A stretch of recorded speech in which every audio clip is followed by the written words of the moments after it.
to enrich culture. So, man, the topics we've got to hit over these past couple days, you saw some, I got to talk about value, you saw some things about connecting your operations and expectations. Paul shared some things about numbers, business planning earlier, and now culture. Those two things, I think, go very closely together. I will say this, people underestimate the impact of culture on an organization, but they also underestimate the impact of running an organized, profitable business. It is much easier to have good culture when you have a 20% business than it is when you run an 8% business, right? And so combining your command over the business planning process with things that Chris are going to talk about, you can get those two things going together. That's where the magic, I feel like, happens. You can feel it changing in your company. So I want to introduce Chris Russo. Has over 20 years of industry experience leading and managing at the complex intersection of people and information. He has made his career in finding, enabling, and empowering the best people, placing them in the right roles and helping them to succeed. Across nearly every major industry vertical, from filling roles, IT operations, to software development, Chris has carried his people-first philosophy to every organization. Chris is also has a strong technical background. He's a professional photographer and a published author. Very impressive. So, Chris, take it away. Cool. Thank you, Gary. This is the first time I've ever heard myself on a mic, so it's really strange. So hello, as mentioned, my name is Chris Russo. I'm Vice President of Operations with Iowa Technologies, and I'm here to present you a little bit on retention, but really what I'm here to present you on is culture. We'll get into why in a couple minutes. It's a very big topic, just scratches the surface. This is very near and dear to my heart. Certainly if you have questions, feel free to stop me. You can leave it to the end, and that's great. Please feel free to catch up with me afterwards or at Stubbs tonight or whatever else. Trust me, I'll be around. So first, a little bit about me. I'm a systems guy. Started out as doing desktop and server stuff, and followed sort of the traditional technology chain. And I've always been a guy that likes to sort of tear things apart, understand it really well, understand it to a level that I can teach other people, which is frankly part of why I'm here. And then put them together and make them a lot better. And I'm always looking for bigger, more complex challenges. So at some point I got crazy and said, ooh, technology is complex, but if I add people, that'll be even worse. And so I got to management, which was great. And since then I've done pretty much every IT infrastructure group you can imagine. I've managed IT operations, architecture, engineering, enterprise architecture. I've even done some software development, quality assurance. And I've been in almost every industry major vertical: medical, biotech, pharma. I was a student loan guarantor, manufacturing, software engineering, pretty much you name it. So if you start to do some math and you figure that I'm not 150 years old, you start to go, well, that sounds like a lot of jobs. And the reality is, it is a lot of jobs. And yet I've been with Iowa Technologies now for 5 years. And I have absolutely no intention of leaving. And I'm not just saying that because all of my bosses are sitting in the front row. So what takes someone like me, who moves around pretty frequently, and turns him into this 5-year retention story, frankly, right? So why are we talking about culture instead of retention then? Well, let's take a step back. So 4 years or so ago, I went to my first Autotask Community Live, now DataCon, and it was a great time for me. I'd never worked for an MSP before, and I was learning a lot, talking to a lot of other MSPs. And one of the things I heard fairly consistently was, we don't hire level 3 people. We can't keep them. They're a pain in the neck. And I was like, really? Because at the time, Iowa was 12 or 13 people, and we were all level 3 people. And what's more is, I would take our level 3 people, and we would send them out and make them fix like desktops and printers and stuff. I was a level 3 guy fixing desktops and printers. And we didn't lose anyone. I've been here again 5 years now. We're 23 people now. And in the whole time I've been here, I've lost one level 3 technician to attrition. And he left because he went to go start a business with a buddy of his. So, big surprise, right? That was very cool. So we said, okay, well, what the heck are we doing? How are we retaining people? And what are we doing that's unique? So we tore it apart, right? And as we put it back together, we said, well, geez, we're not trying to retain people. What we're really doing is we're trying to build a great company. And that great company is all about the great culture. And in reality, the retention is just a side effect. It's a bonus. And what's more is there are a lot of other things that have been a bonus as a result of this. The culture is pretty much everything that Iowa Technologies does and is. And we've been 3 years running Inc. 5000, 3 years running Boston Business Journal Fast 50. We've had some pretty explosive growth in some respects. Like I say, 5 years, we've gone from 5 people to 23 people. We're doing really well. And it all boils down to culture. So culture is really the most important thing in our business, as it should be for yours. And that's why we're talking about here. But first we have to talk about change. So change is scary. People hate it. My wife, who, please don't tell her I've talked about her because she'll kill me. I love her to death, but she is the poster child for disliking change. I'll tell you a little story about her. 5 years ago, we had this 15-year-old Sony 32-inch CRT TV. The thing was gorgeous a long time ago. This thing starts to die, and I say to my wife, no problem. I'll run down to Best Buy, $300-400. We'll get like a beautiful Samsung. You'll be all set. What does she say? Nope, I like this TV. I'm like, what do you mean you like this TV? You have to turn that thing on and off 15 times to make it work. Wait, is that smoke? Is that smoke coming from the TV that you say that you like? So before the thing burns my house down, I run down to Best Buy, grab this thing, plop it in front of her, I do this grand unveiling, I'm all excited, turn the thing on, screen doesn't even come on yet, and what does she say? I hate it. Right? And to this day, 5 years later, she'll take every opportunity to tell me how much she hates this thing. People really don't like change. And changing an appliance is one thing, but changing something about ourselves is much worse. Because if I stand up here and tell you something that questions something that you're doing or an aspect of who you are, what's the natural human reaction? You're going to fight, right? You're going to stand up and you're going to go back outside and you go, that idiot bald dude in the ugly blue shirt, he doesn't know what he's talking about, right? And that's going to be the thing. So I'm going to ask you to do 3 things here. First off, ask yourself why you're here. If you're here because you're hoping to improve something, improving something necessitates change. We've all heard you can't do the same thing over and over again and expect a different result, right? So when we hit that particular concept that elicits that strong reaction, I'm going to ask yourself to resist the urge to fight. Don't ignore it, right? Ignoring it doesn't work either. Take the emotion, put it up on the shelf, tie it to the concept that we talked about, and over the next few days or week or whatever, think about it. Give it some time. Give it a chance. I'm not suggesting this stuff is a science, right? So it's possible that whatever concept I've introduced to you that caused that reaction, maybe it's not for you. That's cool. But you still have to remember that you're here because you want something to improve. And therefore, you're going to have to change something. So the important thing about change is understanding what it is you can control. When we hire people into organizations, they come with their own experiences, right? They've worked for other companies, they've worked for other managers. Some of those managers may have been awesome, some of those managers may have been a little less than awesome, probably statistically more the latter. You can't change that. That's the baggage that they come with, right? But you can change you. And the reason why that's important is because when we're talking about changing culture, what we're really talking about is changing ourselves. Because as leaders of our organizations, we are the center of our culture.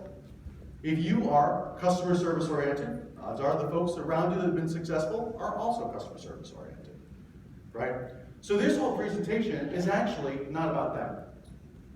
It's about you. What you can do to change, to make your culture different as you grow and evolve into the future. So first off, accept people's baggage. Can't change it. Know thy culture, know thyself. I know thy culture is not technically a word, but as of today, I'm declaring it one. I'll put a little copyright symbol up to it so later.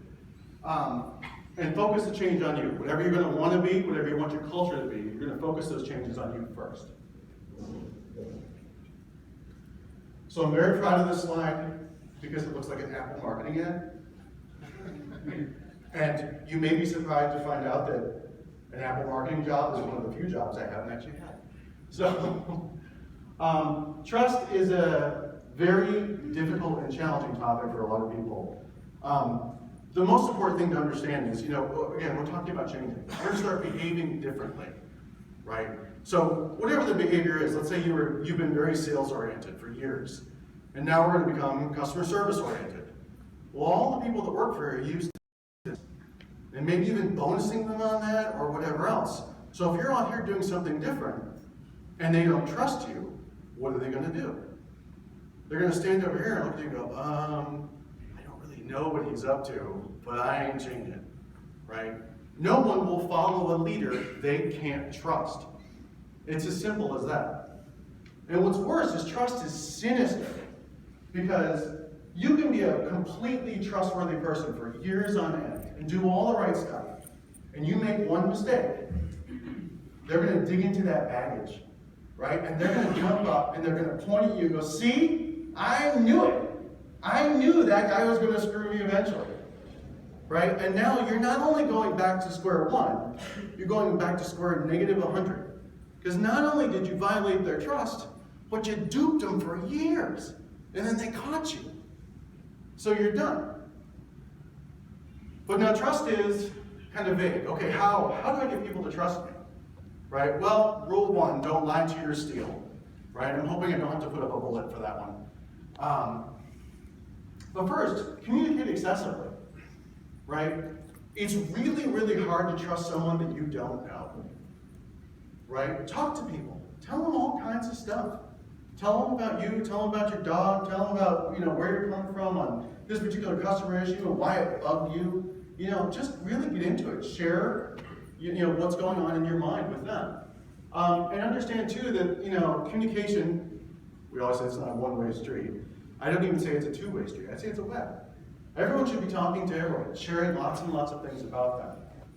And what's more, is challenge yourself to share. We all have this little red flag that goes up in our brains when we're sharing stuff with people, and the red flag says, oh, I can't share that.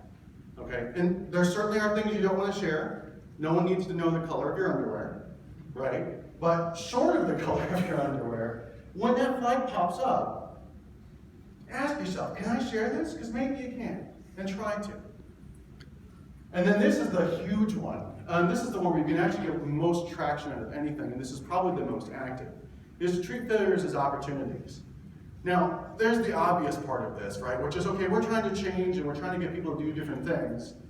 So that means folks are occasionally going to make a mistake. Now, of course, the obvious thing not to do is if you jump up and go, well, you were bad, well, what's going to happen? Are they ever going to trust you again? No, of course not. But there's a really cool aspect to this, which is when they do make that mistake, if you sweep in and you go, hey, that's okay. Thank you so much for trying. Don't worry about it.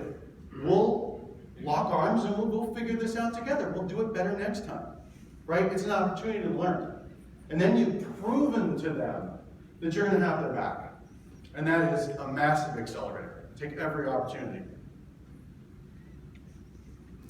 All right, so getting at culture specifically. When I talk about culture, I like to talk about it with respect as a recipe. It's a good mental model.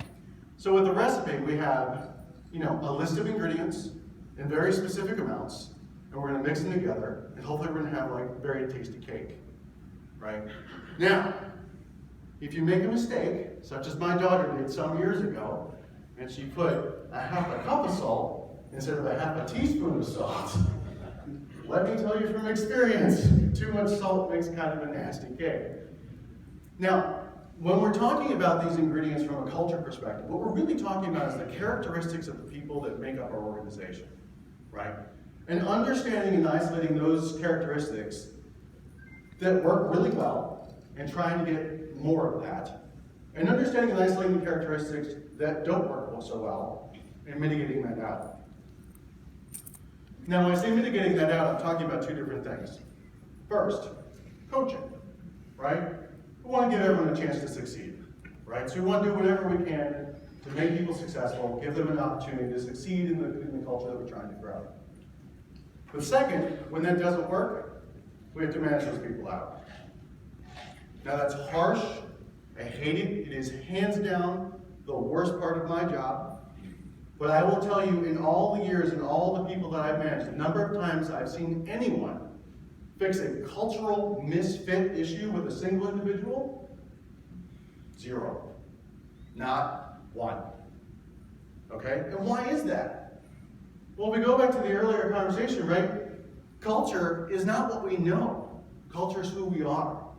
Right? I can teach people IT or sales or marketing, perhaps Apple marketing, but I can't tell someone to change who they are. If they decide to change who they are on their own, maybe that'll work, but I haven't seen it. So first I'm going to tell you to treat hiring as strategic. Again, culture is the most important thing. This is going to be the thing that drives your company into the future, right? So it's got to be a significant part of what you do. At Iuvo, we spend an enormous amount of time and effort on this. We will go through 3 phone screens with technical people doing a culture and technical interview. We'll do an HR interview. We'll bring someone in to meet our CEO, who is, again, the core of our culture, face to face. If they get by him, then we bring them in actually for an after-hours presentation interview. They will come in, present on a topic that they're interested in, and then they'll field a whole bunch of questions because my engineers are level 3 guys and they're very inquisitive and they'll ask some pretty tough questions. And after that, we'll spend some time socializing, we'll have dinner, play ping pong, whatever. It gives them a chance to meet us a chance to meet them. And then when the candidate finally leaves, we'll spend a half an hour to an hour talking about them. And we're going to talk about whether or not they're going to fit into our culture. Because that's the most important thing. That's what drives it all. I should point out, by the way, that all of the folks that work for us that come in, they do this voluntarily. In 5 years, I have not missed one of these. Why?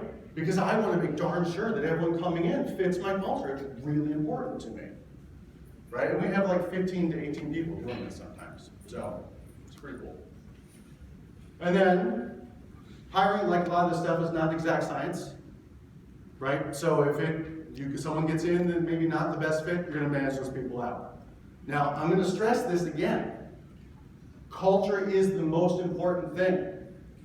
If you have someone that's in your company, maybe they're amazing at whatever. Herding sheep, I don't know. But they don't fit the culture. And you tell everyone, well, culture is really important except for this guy. He gets a pass. Right? What you're doing there, if nothing else, is you're violating your employees' trust. And then once the trust unravels, the whole thing goes away. Okay, so now we have a bunch of great people that trust us, they fit our culture, right? And so we're going to cut them loose, right? Because, the good thing about good people is they want to do good things. So let's cut them loose. Maybe. Takes more than a pack of pirates to find the treasure. I gotta give them a map. I gotta say, hey, there's a treasure chest over there. It's full of gold doubloons. I want to go get it. Watch out for Ye Portland Arms because they've got some questionable gruel. Whatever it is. And what's more is, that I want to give them as much detail in this map as possible. Because I want to make sure that they don't get sick when they go to Ye Portland Arms, or they don't fall into a bit trap, or whatever else is out there, right? And at Iuvo, several years ago, when I first started, I started on this one little managed services client. Now, I was new to MSPs, I didn't know what a managed services client really was, but I was used to these super big infrastructures that were really complicated, and I couldn't touch like the network. Has anyone worked in environments like this? You're working in this little silo, and that's the only thing you can do. That was what I came from. And this client was little, and I had access to everything, and it was broken, and I could fix it. And I was so excited, so I did. And then several months in, Brian, my boss, pulls me aside, he sits me down in a coffee shop and lays down some papers in front of me and says, "You are destroying our profitability of this client." And I was like, oh no, right? Because not only did I feel bad for having done that, but I had no way of knowing that I was doing it. This is not Brian's fault. It was a while ago. And therein began my campaign, and our campaign, frankly, of trying to expose as much data as possible to all of our consultants. We wanted to give them a really good map, right? And they now have access to everything. They can read our contracts, they know what we're charging our customers, they know what profitability is, they know what profitability is across all of our clients, right? We provided a way to measure success. And what's more is, we haven't just given like the management team, some tools that are behind this big blind that they can look and say, oh, you're doing good and you're not. No, we created all these tools and we put them out there for everyone. And everyone in the company can see how everyone's doing, right? And thanks to Autotask, with all the dashboards, thank you for that, and the widgets, we can now expose all this data very, very easily to everyone. And it's absolutely fantastic. So provide clear expectations. I want the treasure chest, right? Measure success, and again, providing tools for everyone to measure success. And finally, expose as much as you can. The only things at IUVO that my consultants do not have access to are confidential HR information and salary data. That's it. They have access to everything else. So 20 years of Photoshop experience culminates in my ability to change the Houston Chronicle to the Data Chronicle. That's my skill set for the day. All right, so now, I have great people, awesome culture, they all trust us. They've got a great treasure map, so now I'm gonna cut it loose. And I am really gonna cut it loose. At IUVO, I don't know where 90% of my consultants are 90% of the time, and I don't care. I don't wanna know. Because newspaper delivery doesn't work if I have to be in the back seat of every bicycle. I need bigger things to be working on. I need to be able to delegate. And that's what we do. So, and it's funny, at this point, I've delegated my job like so continually that I don't even know what I do anymore. There's one guy that works for me, Jeff. I'd given him a few of my clients. And a great guy, and we talk now and again about them. And one time he's telling me about this one client, something's going on. And I said, hey, did you happen to ask the client this? And he said, yep, don't you worry. I have a miniature version of Chris Russo on my shoulder. I was like, you have a what now? I was horrified. I'm like, okay, I have probably micromanaged and nitpicked this poor guy to the point where he's got a 6-inch version of me on his shoulder sitting there stabbing him in the ear with a fork, driving him crazy, right? And I'm like, I'm so sorry. And he said, no, it's cool. I'm like, how is that cool? And he said, well, see, I've got this great treasure map. He didn't literally say this, by the way. I've got this great treasure map. I know what the company wants. But what's more is you've been managing these clients for years. They've been very successful. And you've shared with me what you want from our clients. So I can go off and I can work on stuff and I can be very successful. And I only need you now and again. And it's awesome. And I was like, holy crap, it is awesome. So I'm going to stand up here and tell all of you that you all have to develop 6-inch versions of you on all of your employee shoulders. Don't tell them that, because then they'll run screaming into the woods. But that's exactly what you need to do. Understand too, though, when you delegate something, right, they're not going to get it 100%. They're not going to do it as well as you, right? And that has to be okay. Getting it 80% this time is fun. Because what you're going to do is you're going to take any 10-hour task that you have, and you're going to give it to, say, Jeff, right? And you're going to keep 2 of those hours and you're going to coach him. And now Jeff is going to be better at doing that thing the first time because you were there to coach him. He's going to be even better the next time he goes off to do it by himself. And what's more is when he goes to do something completely different that uses some of the same skills, he'll do that better as well. And you now have 8 hours free. You can delegate 4 more tasks. So what did I just do? I turned all of you into a multiple. Because for every 10-hour day that you work, anyone here work less than 10 hours? Right? For every 10-hour day you work, you can now get 50 hours of work done. That's how you grow your company. That's how you scale. And that's critical. So error-decided delegation, there's one guy that works for me.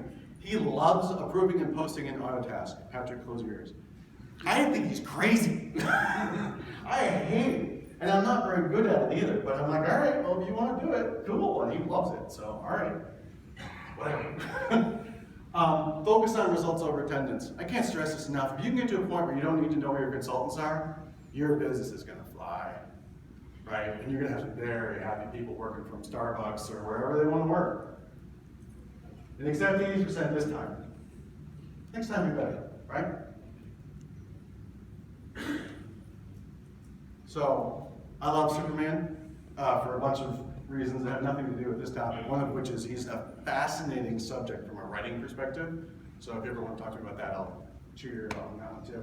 But from the context of this conversation, the reason why I love Superman, basically, Lois Lane can fall out of any building, in any city, in any country, across the globe, and her butt will never touch the pavement. Because Superman is always there, right? So I'm going to tell you that you all have to be Superman or Superwoman, but I only have Superman on the slide. You have to prioritize availability. You have to be there. If you're going to give 2 hours to coach someone, how can you do it if you're not there? Right? Another way to think about this too is you're all responsible for managing an organization of which you are a part. If you don't have the time to make your people successful, which is your number one job, you're not doing your job. I used to work for this guy years ago, probably one of the busiest guys I've ever met. And I would go and I'd sit down and I'd say, hey Mike, do you have some time? He would say the same thing to me every single time. He'd say, I have no time. But for you, Chris Russo, I have all the time in the world, right? And he would push himself away from his desk, away from his computer. He would turn towards me and we'd talk. And I never felt like the clock was ticking. And every time I walked out of his office, I felt more capable. I, unbeknownst to me, was developing a better version of him on my shoulder, right? And it was just amazing. And that's always been the model for me. And that's the model that you should all strive for. Now, in the short term, we're all busy people. I get it. We're working at least 10 hours a day. So I'm going to give you a few tips to start. But remember that model is the target. Maintain office hours. It's pretty simple. If anyone's been to college, professors do this. Put a block of a couple hours a day, even an hour if you have to start there, that's fine. Put it on your schedule and protect it. Do not allow any other meetings to show up, and let everyone that works for you know that you'll be there. Virtually or otherwise, right? We're all working in a virtual world. But make sure you're going to be there for them. Right? Check in at least weekly with every single person that works for you.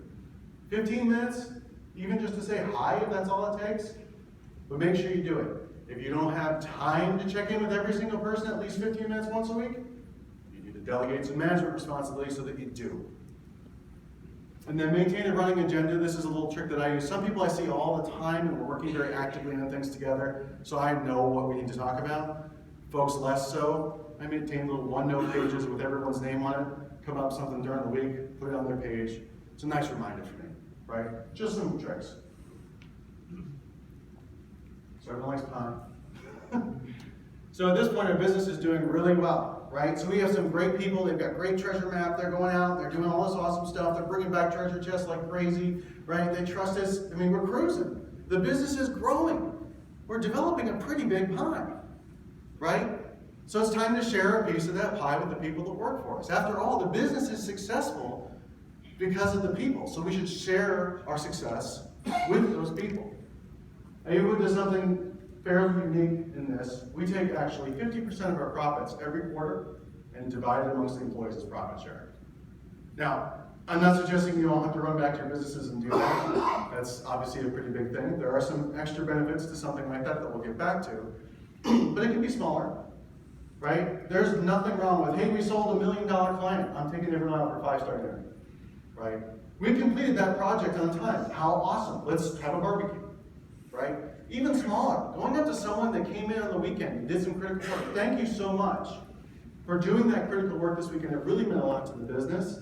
Here's a $200 gift card. Please take your family out to dinner on us. An extra day off, right? Worst case, a thank you. You'd be amazed at the power of a thank you. Appreciation is huge. But going back to what Ayuba does, it has this added effect that I had never even anticipated when I joined the company, which is it really turns everyone into business owners. I'll give you an example, and these are round numbers. We didn't spend this much money on this, but it's easy for math. and I don't want to sit up here and do arithmetic in front of you all. So we had a conference room, it was looking kind of ratty. We were having clients in who wanted to upgrade it. Well, okay, what does that take? Well, it's about $10,000 to be able to do to upgrade it. All right, well, what does that mean? Well, that's $10,000 off of our profit. So I'm going to take half of that money, because that's the money I would have given to all of our employees, divide it amongst my 25 people. So I have to take $200 out of every person's pocket in order to upgrade this conference room. Now, is it worth it to spend $200 of everyone's money to upgrade the conference room? Maybe, maybe not. But the point is now I can have that conversation, and we can use that tool set. And we use that tool set all the time, and it's incredibly powerful. Unbelievably useful management trick. Well, not a trick. Unbelievably useful management thing. So I typically celebrate successes. Go out of your way and make sure nothing gets missed. Right? Thank you so much for doing it. I would stress appreciation is more important than saying good job, by the way. Thank you, that was so awesome, I'm really excited, is way more powerful than you did a good job. That's a whole other topic.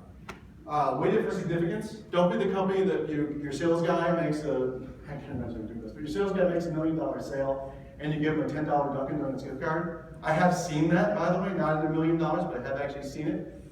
You might better just say thank you. And make sure they know from whence it came. Don't be the employer that, the employee gets $1,000 in his paycheck and he goes, oh, what's this? Must be my bonus, right? That's a huge missed opportunity, right? You need to have that conversation with that person. You need to sit that person down and say, hey, we had an awesome quarter. I want to thank you so very much. You were a huge part of this. Here's $1,000, right? Or conversely, hey, I didn't have such a great quarter. Or maybe there's a few things I really need you to work on. Here's $1,000. Exact same number, hugely different message. Don't pass up that opportunity. All right, so now, amazing people, great treasure map. They're all independent. They're all cruising around, doing all kinds of great stuff. And they're growing our company. And that means our people are getting really valuable, right? And they're not just getting super valuable to you, they're getting valuable to all of your competition as well. And I say that's great. I say work really hard to make other people want your people. I say grab them and hold them up to your competition and say, look, aren't they cool? Don't you wish you had them? Don't actually do that. I actually sit down, everyone that works for me, and I tell them the same thing. And mind you have to make sure that they trust you before you say this or you'll freak them out. But I learned this lesson once. But I sit them down and I say, look, my number one job is to make you as valuable as possible to my competition with the expectation that you will probably never go to them. And they never do, right? One person, 5 years. Why? Because nobody does this. Nobody thinks this way, right? What do? The two most common things I hear is, in this type of scenario is, oh, you'd like a promotion? You want to do this bigger cool thing? Oh, I can't do that. You're too valuable in your current job, right? Or, well, I can't expose all this data to these people. I'm just developing my competition within my company, right? So what happens? Well, all the people that were going to grow, and we're going to grow, pull your company along behind them because you can't stop them from doing it because they're so amazing. They're going to leave. Frankly, they're going to come work for us. So yes, stop all your people, don't come up. No. Right? They're going to come work for some other company that's going to take really good care of them and let them grow. And that company is going to grow. And what are you left with? You're left with the people that aren't going to grow. No, there's nothing necessarily wrong with that. There's a buddy of mine, he's a great help desk guy, and that's what he wants to do for the rest of his life. And I love him. I'd hire him in a heartbeat. But I'm not growing my company to the next level with him. It's just not the same. So I ask what they want to be. I actually say, what do you want to be when you grow up? Which is probably dorky. I had one guy work for me. He said, I want your job. I said, cool, I want my boss's job. And we locked arms and went off and took off the world together. We totally did too. Maybe not the lock arms, but. Find opportunities to grow them. By and large, what I find is people want to do things that most businesses need. right? Every once in a while, you'll find someone that wants to be a sheep herder or a glass blower or a blacksmith, or maybe that's not going to work for your company, that's fine. But for the most part, they're like, I want to be a project manager, right? Cool. I have a project that needs to be managed. I don't have time to do it, right? And I'm turning myself into a multiple, so I'm going to delegate it to you. I'm going to give you my 2 hours because I'm constantly available for you, and we're going to coach you. And I'm going to make sure that you're a success because your success is my success. Again, that's how we grow the business.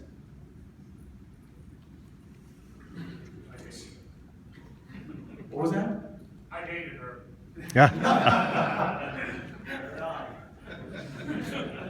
Okay, he has the best stories in the room, so afterwards we'll find him. Does anyone not know who this is?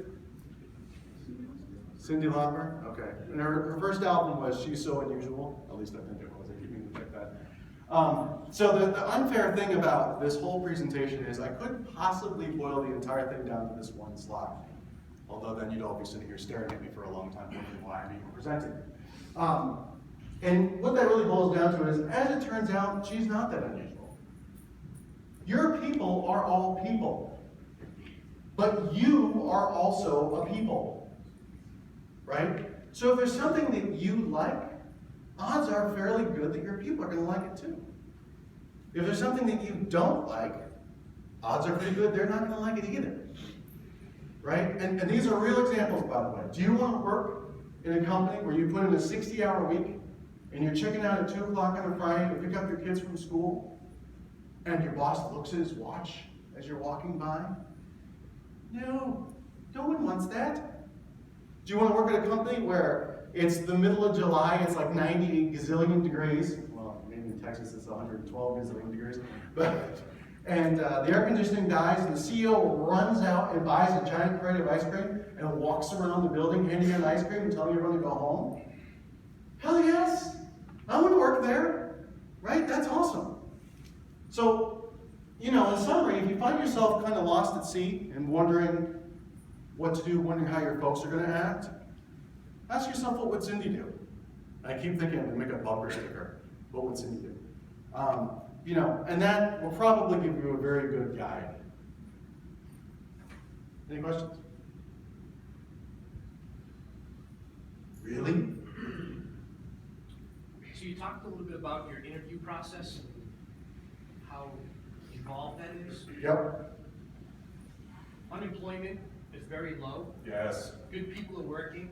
Where do you find your candidates through that, process? Interestingly, I'm finding a lot more of them coming from... Chris, can you repeat the question? Oh, yeah. So the question is, how are we finding our candidates in such a low unemployment market? Thank you, Joseph. Interestingly, I'm finding that a lot of our good candidates are coming indirectly through the marketing that Brian was doing. Because a lot of our marketing actually tailors around like what a unique company we are, what our culture is, and those kinds of things. And so, my friends, people I know on Facebook or LinkedIn or whatever else, they're seeing a lot of this, and then every once in a while they'll be like, hey, can we talk about that?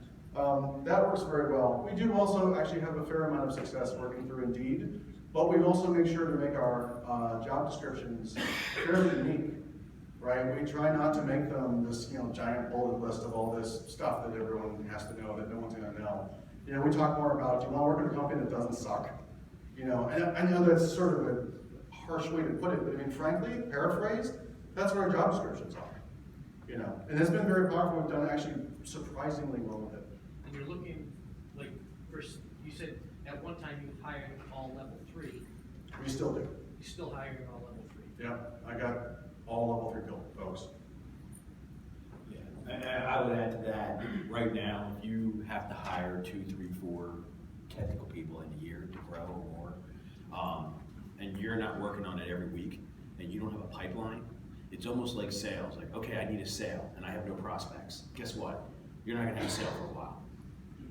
Same thing. If you say, hey, I think we need somebody, like right away, and you're starting by just posting an ad and see what comes in this marketplace, you're done. Yeah, You don't have a warm file.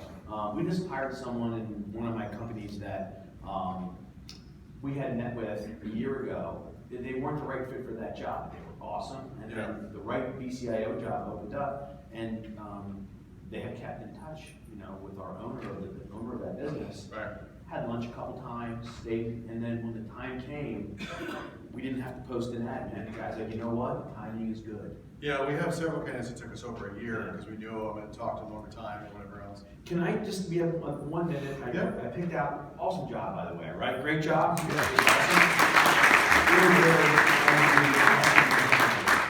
You don't realize how hard that is. Thank you. So there's one thing I wanted to add to it, because I'm on board with everything you said. When I think back when I was a young entrepreneur, and I felt like every problem we had was a people problem, and it was them. And if my employees would just do what I told them to do, everything would be fine, right? And then I realized that it wasn't that I was the issue. When we started defining the business by roles, and every person went to a defined role. If you work at my MSP and you are, you do support, that's what you do. You do support. We don't send you out on a project. If you do professional services, that's what you do. So everybody is in a small box where they know what success looks like. When we made that change, we figured out that everybody wanted to be successful, they just didn't know how. We couldn't give them a map because the map was too complicated. Yeah. Because they were like, we were expecting them to be able to, okay, work on this, then go out and finish that project, then come over here and do this. Everybody had tickets assigned to them.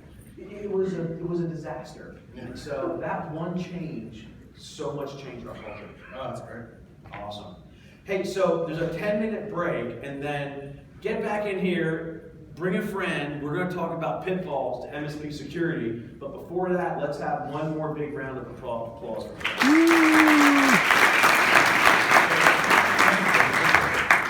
Don't forget, by the way, do you want to tell them to do the rating thing?